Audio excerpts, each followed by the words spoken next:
माननीय मुख्यमंत्री महोदय, मध्य प्रदेश शासन भोपाल विषय प्रदेश में बेटियों के विरुद्ध षड्यंत्र लव जिहाद पर कार्रवाई के संबंध में मान्यवर हाल ही में भोपाल में टीआईटी कॉलेज, उज्जैन के ग्राम बिछड़ो, इंदौर के टेली परफॉर्मेंस कर्मचारी द्वारा किया गया कांड, रीवा के बिछिया थाने में विधर्मी के पूरे परिवार के द्वारा नाबालिग बच्चियों को फंसाने का षड्यंत्र, सागर दमोह का मामला, मोरेना में कंप्यूटर कोचिंग संचालक द्वारा बालिकाओं के साथ किए गए दुष्कृत्य का मामला, राजगढ़ का मामला एवं अन्य जिलों में उजागर लव जिहाद के सुनियोजित अपराधों ने प्रदेश के जनमानस को झकझोर कर रख दिया है।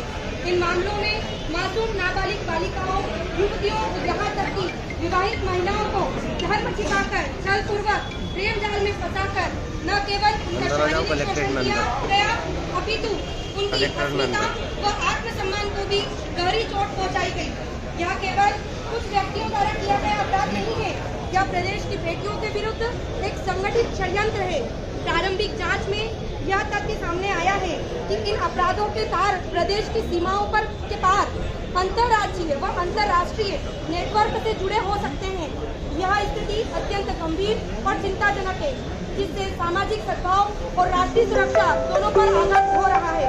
मान्यवर, प्रदेश पुलिस द्वारा गठित विशेष जांच दल SIT भले ही तत्परता से कार्य कर रहा हो, किंतु यह स्पष्ट हो गया है कि यह षड्यंत्र राज्य स्तर से ऊपर उठकर राष्ट्र विरोधी तत्वों द्वारा प्रायोजित प्रतीत होता है। राष्ट्रीय महिला आयोग एवं राष्ट्रीय मानवाधिकार आयोग द्वारा भी इस विषय को गंभीरता से लेते हुए जांच समिति का गठन किया गया है। और संवेदनशीलता स्वतः सिद्ध होती है। अंततः चिंता एवं शोक के साथ सकल समाज मांग करता है कि इस समूचे षड्यंत्र का समूल उन्मूलन किया जाए। बेटियों की सुरक्षा और न्याय केवल तभी संभव होगा जब निष्पक्ष और राष्ट्रीय स्तर पर जांच हो। सकल हिंदू समाज संगठित रूप से विधर्मियों के द्वारा चलाए जा रहे संगठित अपराध लव जिहाद को समूल नष्ट करने और आरोपियों के मन में भय पैदा हो, इसके लिए निम्नलिखित मांग करता है। राष्ट्रीय जांच एजेंसी NIA ही एकमात्र सक्षम संस्था है जो इन अंतर्राज्यीय व संगठित अपराधों की तह तक जाकर अपराधियों के नेटवर्क को उजागर कर सकती है। अतः आपसे यह दृढ़, प्रबल और पुनरावृत्त अनुशंसा है कि आप इस विषय की शीघ्र भारत सरकार से संस्तुति कर इस प्रकरणों को NIA को सौंपें। अपराध में सम्मिलित व्यक्तियों को अपराधी बनाने में पुलिस का ढुलमुल रवैया रहा है, इसलिए सभी मामलों में जिस किसी के द्वारा इसमें सहयोग प्रदान किया गया उन्हें भी अपराधी बनाया जावे। भोपाल, उज्जैन, मोरेना सहित अन्य जिलों में भी फोन वीडियो के रूप में दुष्कर्म के साक्ष्य मौजूद होते हुए भी पीड़िता एवं पीड़िता का परिवार भय एवं बदनामी के डर से FIR करने सामने नहीं आ रहे हैं। ऐसी स्थिति में शासन की ओर से मामला दर्ज कराया जाना चाहिए।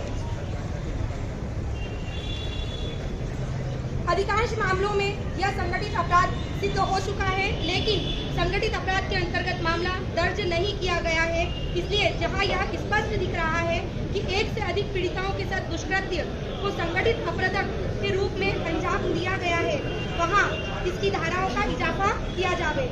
इंदौर में टेली परफॉर्मेंस कर्मचारी द्वारा किया गया कांड से स्पष्ट है कि बालिकाओं के लाइसेंस बनवाने के लिए दिए गए दस्तावेजों का दुरुपयोग किया गया है। इसलिए भविष्य में किसी भी योजना के अंतर्गत दस्तावेजों को डिजिटल रूप में मांगा जावे। जैसा कि भोपाल के TIT मामले में सामने आया है कि पीड़िता नाबालिग थी और अनाथ भी थी।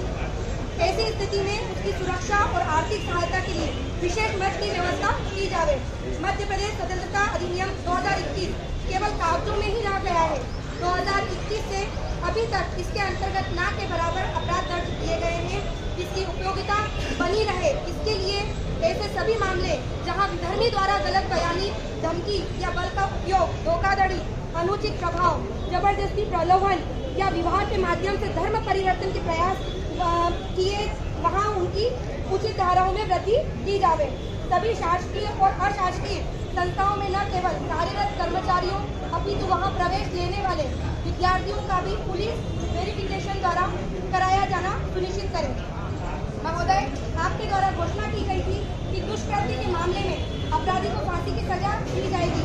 आशा है कि घोषणा को पूर्ण करने के लिए पुलिस को गंभीर रूप से कार्रवाई करने के आदेश दिए जाएंगे।